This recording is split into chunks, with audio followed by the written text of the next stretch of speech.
My name is Elena Mercer, and I walked into my sister's wedding alone on purpose. Not because I had no one to bring, not because no one had asked. I went in alone because I wanted to remember what it felt like to stand there without anyone softening the blow for me. Just me, my own spine, my own name, my own life. By the time I stepped into that ballroom, I already knew what kind of room it was. The kind where people smile first and sort you second. The kind where a woman past 30 with no husband, no ring, and too much visible competence is treated like a cautionary tale wrapped in good tailoring. Heads turned, not in admiration. I caught the whispers almost immediately. My sister Claire's new in-laws weren't subtle people. Their kind never are. A few women near the front let their eyes move over me in a quick, practiced sweep, dress, hair, hands, no ring. "Poor thing," one of them said, just loud enough, still showing up by herself.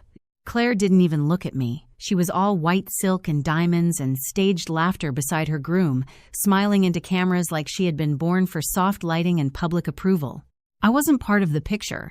I was the inconvenient relative they hoped would sit quietly in the back and not disturb the symmetry. I almost left. For a second, I honestly considered turning around, walking back through the lobby, getting into my rental car, and letting them keep their perfect evening, but something in me stayed put. Maybe pride. Maybe exhaustion. Maybe I was finally tired of disappearing to make other people comfortable. Then, an older man at the main table stood up. He moved slowly, but the room reacted to him before he said a word. Silver hair, navy suit, the kind of presence money alone can't buy because it comes from being obeyed for 40 years. I knew his face from business coverage before I placed him fully. Graham Whitmore, the groom's uncle, chairman of Whitmore Capital, one of those men who can move markets by sounding mildly interested. He looked straight at me, and then he bowed. A full, deliberate bow. In the middle of my sister's wedding reception. The room went still so fast it felt theatrical. Forks paused, glasses hung in the air, conversations broke off mid-sentence. Every sneer, every little private joke, every judgment in that ballroom died where it stood. I didn't move. I barely breathed. Growing up with Claire had taught me a lot about hierarchy before I even knew the word. She was the pretty one from the beginning. Honey blonde, bright smile, easy charm. Relatives orbiting her at every barbecue, every holiday, every school performance. Claire didn't even have to ask for attention. It arrived on its own and stayed. I was the other daughter, the serious one, the one who asked too many questions and took appliances apart to see how they worked. When I was 10, I dismantled our toaster. At 14, I built a crude automated temperature system for a science fair and scared my mother half to death by wiring it on the dining room table. Claire got praised for being lovely. I got tolerated for being intense. My parents never said I was a disappointment. They were too polite for that. What they did instead was smaller and more effective. They laughed off what mattered to me. They treated my work like a phase. My mother once grounded me for skipping a dance to attend an engineering program, then told 3 different people at church that I was book-smart but socially delayed, as if she were discussing a weather pattern. By adulthood, Claire and I barely occupied the same emotional country. She married young. That ended. Married again? That ended too. But then she met Preston, and suddenly everything changed.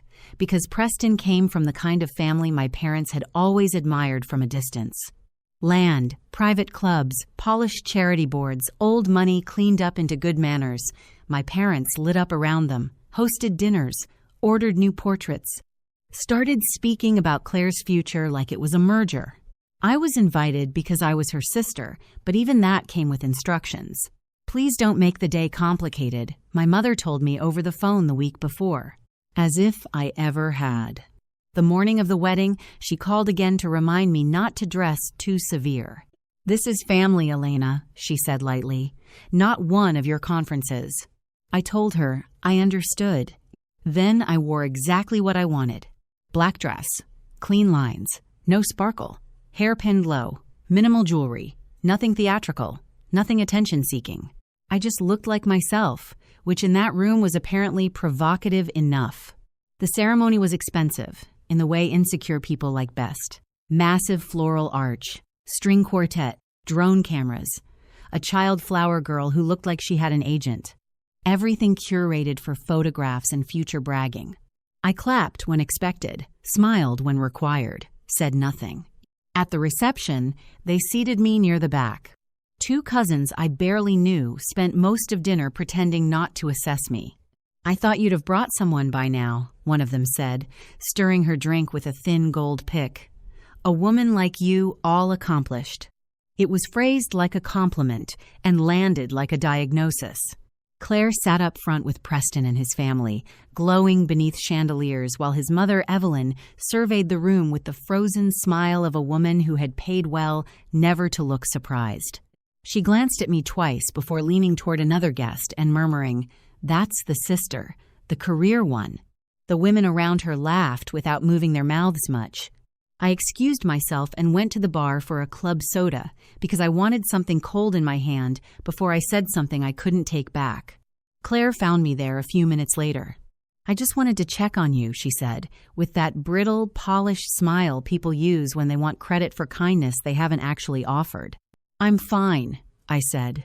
"You seem a little distant." I looked at her.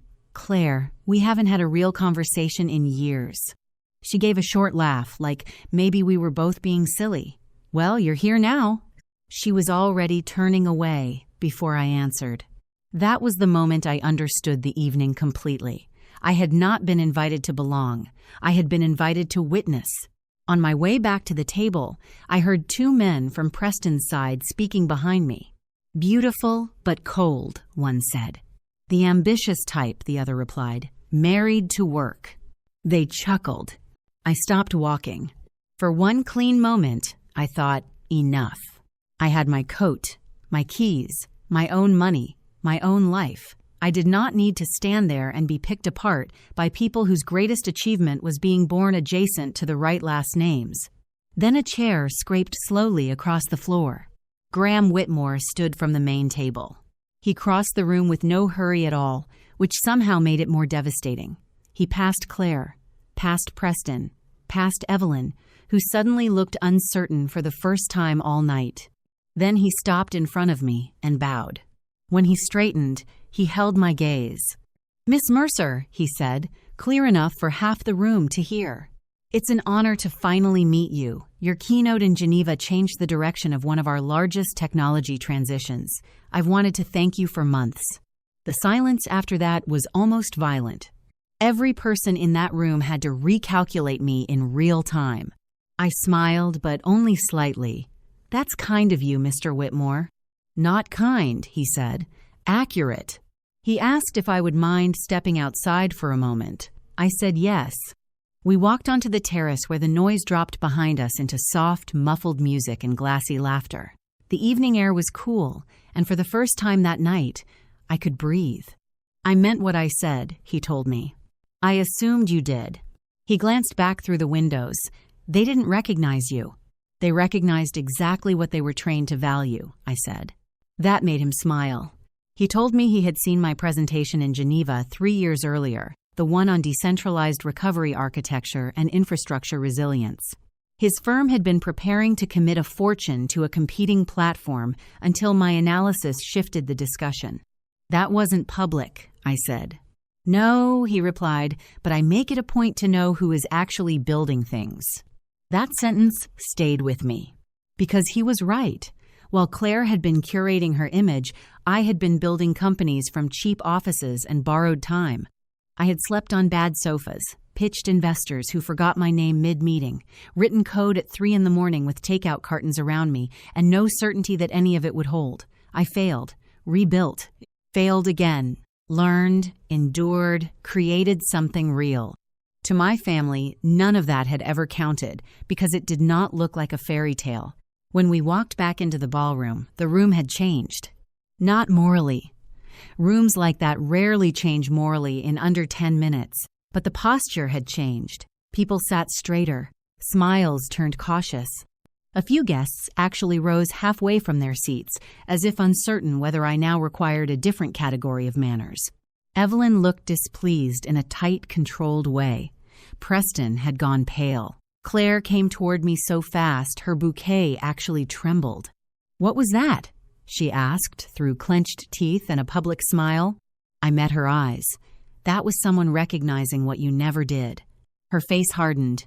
"You really couldn't let me have one day."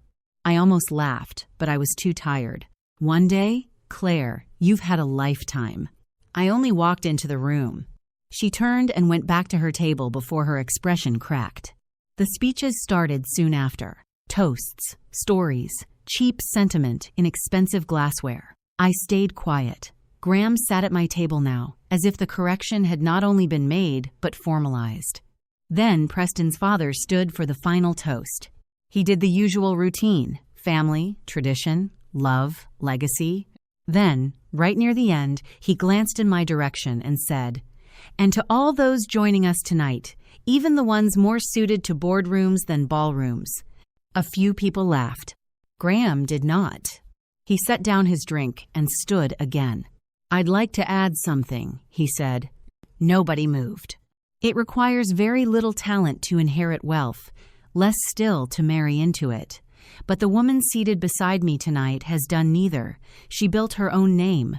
She earned respect in rooms most people here will never enter. So if we're raising a glass to accomplishment, mine is for Elena Mercer. You could have heard a match strike. I didn't smile. I didn't turn to see who looked embarrassed. I just sat there with one hand around my glass and felt the strangest thing settle inside me. Not victory. Relief. Because there is something even rarer than praise, it is being accurately seen. Across the room, my parents looked stunned. My father wore the expression of a man trying to remember details he had never bothered to learn. My mother stared at me as if she were searching backward through the years for evidence that she had somehow missed what had been in front of her the entire time. They had spent so long reducing me to a warning. Too driven, too cold, too alone, too much. Now the world they respected was naming me differently, and they didn't know how to adjust fast enough. But by then, I no longer needed them to. Later, when the music resumed and the room tried to recover, my mother came over to me near the edge of the dance floor. "You look beautiful tonight," she said softly. "Thank you." She hesitated. "We didn't know. About Geneva. About Mr. Whitmore. About all of it." "I know," I said. "We're proud of you." I looked at her for a long moment. "Why now?" She blinked. "What do you mean? Are you proud because someone powerful said I matter? Or because you finally decided I do?" She had no answer. She reached for my hand anyway, squeezed it like a gesture could repair a history. I let her hold it for a second. Then I let go. On my way out, Claire caught me near the hall. "I didn't know he knew you," she said. For the first time all night, she sounded less angry than shaken. "You never asked," I said. "That's not fair." "No," I told her. "It's just true." She swallowed. "You always made me feel like I wasn't enough." I tilted my head. "Funny. You and Mom always made me feel like I was too much." That was the last real thing we said to each other. I left the wedding the same way I had entered it. Alone. But not one person laughed. Outside, the night air felt clean. A few guests passing toward the valet nodded at me with sudden, over-careful politeness. One junior executive from a firm my company had acquired years ago stopped and said nervously, "I had no idea you were that Elena Mercer." I looked at him and said, "You still don't." He apologized. I let him. A few minutes later, Graham stepped out onto the terrace, tie loosened slightly, hands in his coat pockets. He stood beside me without speaking at first, which I appreciated more than anything that had happened in that ballroom. "I wasn't trying to create a scene," he said eventually. "I know," I replied. "You were correcting one." He smiled. "Some illusions deserve that." Then he offered me something real. Not a social courtesy, not a flattering conversation.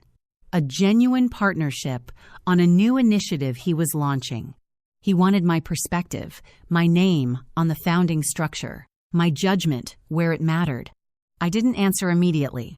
Not out of pride, out of clarity. Because standing there in the cold, with the wedding noise behind me and my family's version of me finally cracking apart, I realized I had reached a rare kind of freedom. Not the freedom of revenge, the freedom of no longer begging to be interpreted correctly by people committed to misunderstanding you. Finally, I said, "Let's talk Monday." He nodded once. Good. That was all. No fireworks, no dramatic exit, just mutual respect, quietly exchanged. I drove back alone with the radio off and the window down a few inches. The wind was cold, but I welcomed it. It reminded me that I was real, solid, present in my own life. Not because anyone had approved of me, not because my family had finally caught up, but because I had built something that existed whether they clapped for it or not. I never had the family that celebrated me properly. They didn't come to product launches. They didn't ask the right questions. They didn't know what I was carrying because they had already decided who I was too early and never bothered to revise it. But that night, something ended. Not my relationship with them, exactly. Something older than that. The part of me that still hoped one perfect explanation, one achievement, one polished moment would finally make them see me clearly. It was gone by the time I reached home. And in its place was something quieter, stronger, more useful. The understanding that sometimes the most powerful moment of your life is not when the room finally applauds. It's when you realize you no longer need it to.